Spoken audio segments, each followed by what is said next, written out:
Ladies and gentlemen, estamos muy contentos porque hoy tenemos una primicia, tenemos una exclusiva, una agrupación verdaderamente ejemplar originaria de Escocia y que iniciaron aproximadamente en el año 2015. Y hoy vamos a hablar con parte de esta agrupación, Callum Wilson, y son Oye 89.7.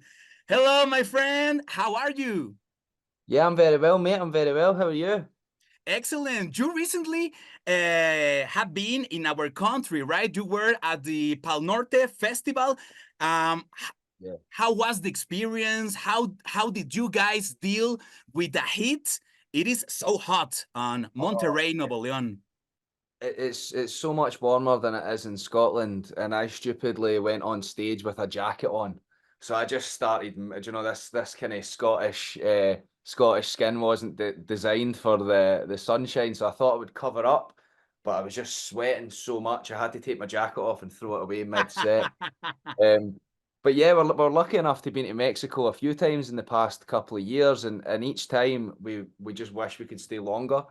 The first time we came over with our good friend Louis Tomlinson, and we were only in the country maybe 4 days, and it was show, and then that one there we were only in the country one day, so we never got to see anything. But we're absolutely desperate to come back and play some headline shows, and just really get to see a bit of the country because we never ever get to see it when we come in.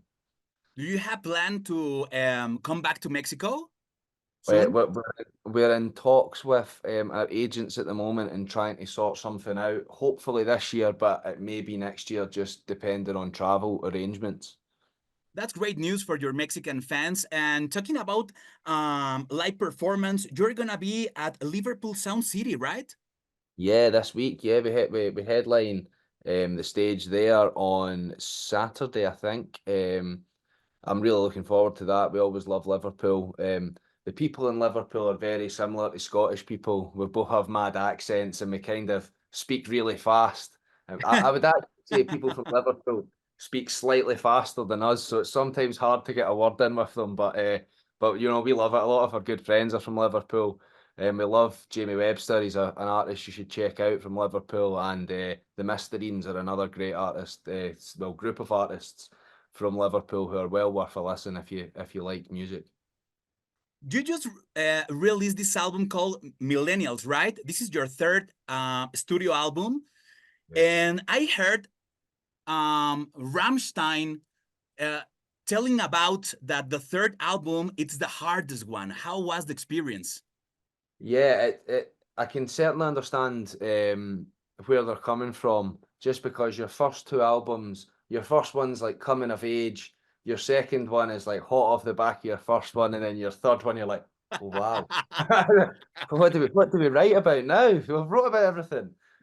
So yeah, this record we really took the time to, rather than maybe just necessarily um go down the same direction as our previous record. We decided we really wanted to take a positive spin on a lot of the feelings we had. We wanted to look at the better things in life rather than maybe always being angry or you know, playing aggressively.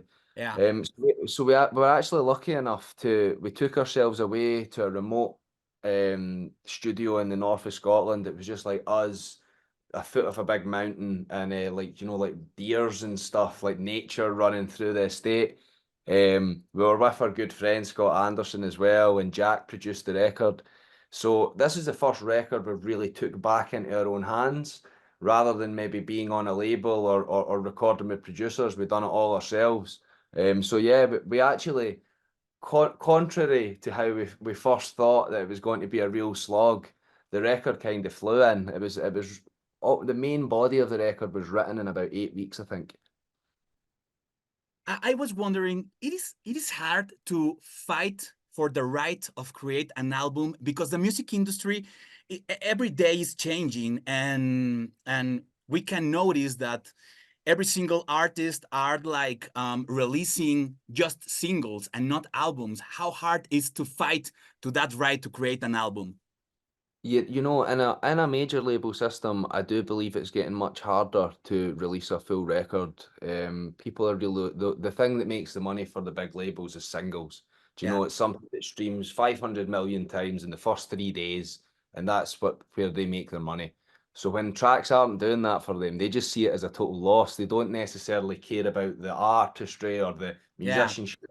They just type it into a spreadsheet. You get a red tick beside your name because you're not getting enough cash in. And then you notice your funding starting to get squashed. You know, you've not really got a team anymore. You used to have 10 people that work for you. Suddenly it's five, suddenly it's two. Suddenly you're getting told that you should do a lot of the promotion yourself while they still take 80% of everything. So I can see I can definitely see the artists struggle in wanting to actually create a piece of work that they're proud of rather than just something that makes money for a faceless label. Yeah, that's right. And talking about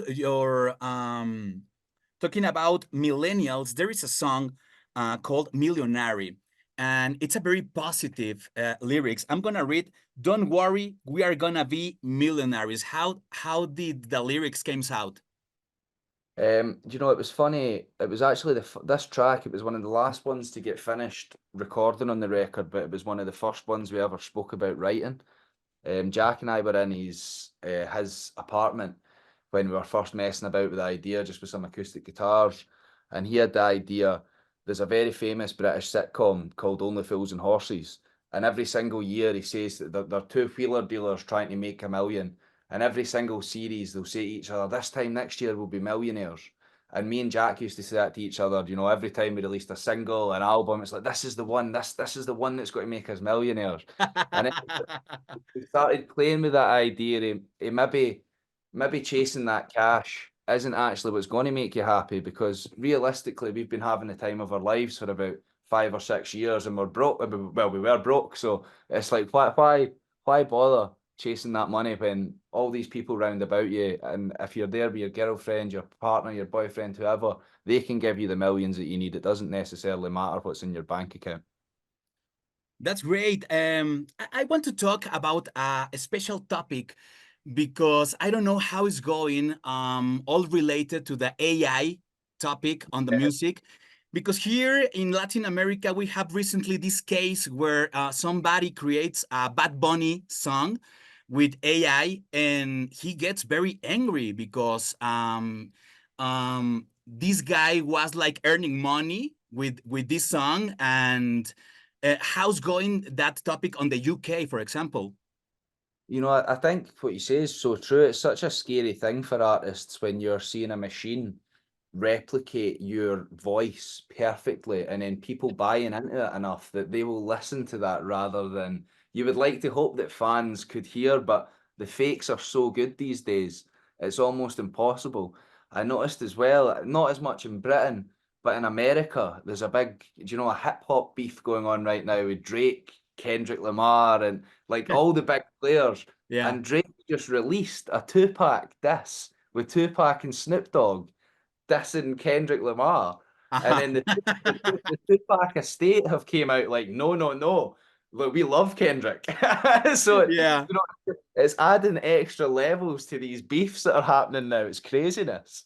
It's crazy. It's crazy. I don't know where this gonna end, but it's a very interesting topic, and I think YouTube, Spotify have to prepare some kind of rules in the game because this is um this is kind of It's un dangerous. Yeah, But it's unprecedented. um, for all your Mexican fans, where can we find you guys on the socials? So we're on Instagram, we're on Facebook, X, all the classics. But we've got a Discord server. So if you go onto our Instagram, you go into the bio, and then you'll get our Discord server from there. And we're just actually working to start a Mexican thread on that right now. Because we've already set one up for Australia, one up for Japan, one up for Britain, and it's just a great community for real die-hard fans to meet people before shows and just really talk about it. It doesn't need to be related to the Snuts at all. It's just really a space for people to make friends and kind of bond over shared interests without necessarily having all the noise of the full social media spectrum kind of on top of you. So yeah, get us on all the classics and also join our Discord server. Amazing. Thank you so much for your time. And something else I'm missing that you want to share? Um, No, not at all. Just we really hope to get back over to Mexico soon.